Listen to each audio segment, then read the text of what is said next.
Well, Natasha, you just see here one person has just been injured and is now being taken away by police.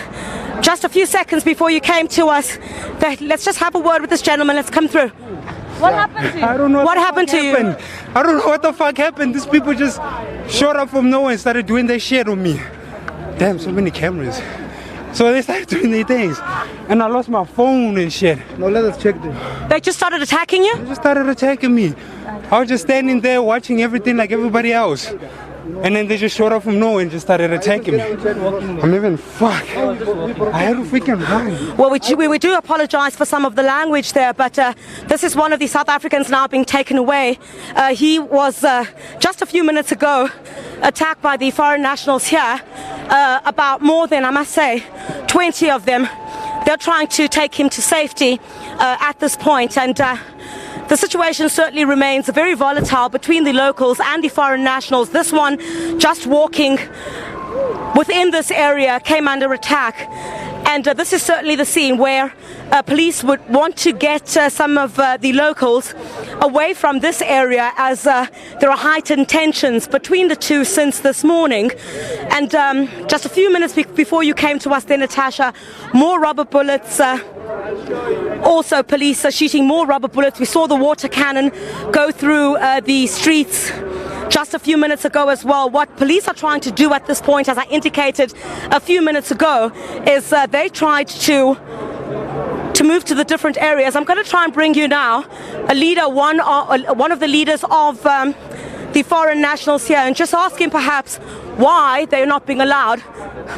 So if I could just have a word with you for a few seconds. I saw that you were speaking to someone. What happened there? We see now that some of the locals are being attacked. That gentleman was just walking through here, and there are quite a number of people who just attacked him.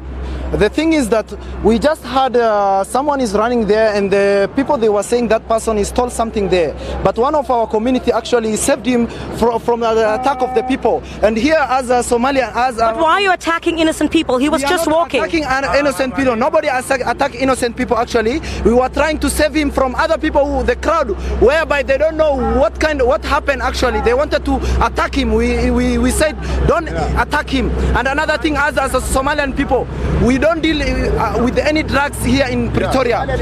As Somalian people, we are very peaceful people. We don't want anything problem. We don't fight with any problem. We want a good relationship with South African people like before. Another thing, another issue is, as a Somalian people, we are being attacked by most of the South African people, and we are very innocent.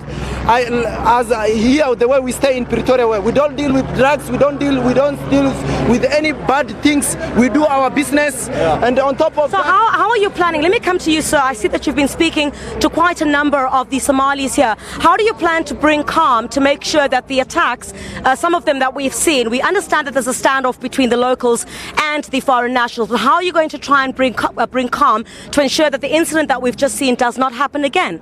Now, this is our place for Somalian players where we stay. This is our property. We don't need to be any violence. What we need is for self-defense. We are not doing any violence.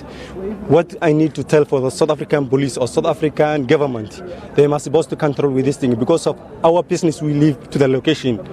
This is where we stay. This is our child where we stay. This is our mosque. This is the in front of the mosque before I told you mosque. But what we need, we are not doing any violence. You have to think about that. Somalian people and any other people to stay here. We are not doing any violence. We just need to do our self-defense. That's what we have a right. We need to die our place because of we are not going to be South African place. This is also South African place, but this is the way we stay. But what I need to tell, we must supposed to control for the South African government for this violence. If they didn't control with this violence, we're supposed to die our place because we are not going to be anyway. That's what I need to tell us. Some of us, we do work.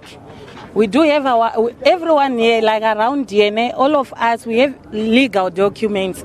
We do have work permits, some they do have asylums, some they do have all the documents you can mention. But what we can ask from South African government, they must move around, check the illegal immigrants. They must catch those ones.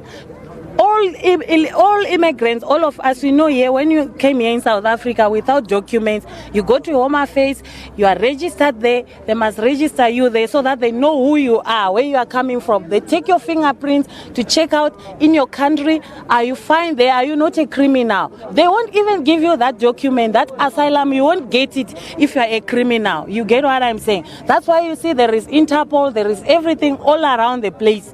They catch all the criminals. But those without documents, yes, we do agree. All of us here, we do agree. Or without a document, if you are an immigrant, yes, you must be arrested. Because we have time to go and get registered and get a document that side. And here we come here to work. We are not here to fight. We are not here to do anything. And we also want to tell the government, they said this an anti-drug and protest.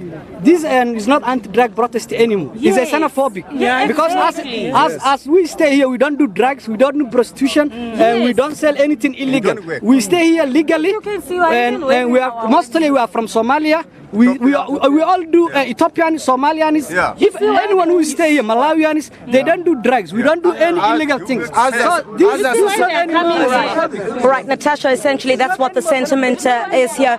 Many of these foreign nationals now saying that this does not now appear to be an anti-drug or anti-prostitution march. They're saying now this is likened to xenophobia and are saying that they want the South African government to do something about this, but they continue to be running battles in this area between police and the space where we are, where the foreign nationals have gathered. They're saying this is where they've brought their goods after they were, their shops were looted in the townships, and are now saying, accusing the South Africans or the locals of coming to this area and wanting to start trouble in this residential area where they stay. So police are moving to the different areas, the different streets, all those being policed at this stage. Water cannons, a couple of nyalas are also in this area. A number of rubber bullets have already been fired, and we just saw there one local as well. Some of the Somalis tried to assist, who also came under attack here. So what police are going to have to do in the next couple of hours is to try and ensure that the two sides don't come quite close to each other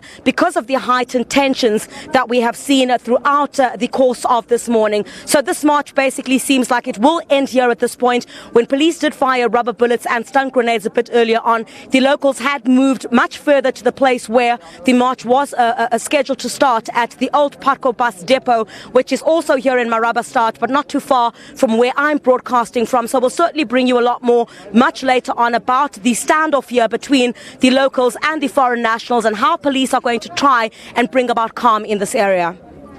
So much. Griselda Lewis there, live from Pretoria. We'll certainly get more from her and our other reporter, Sipho Steerman, live from Pretoria with that anti-illegal immigrant march.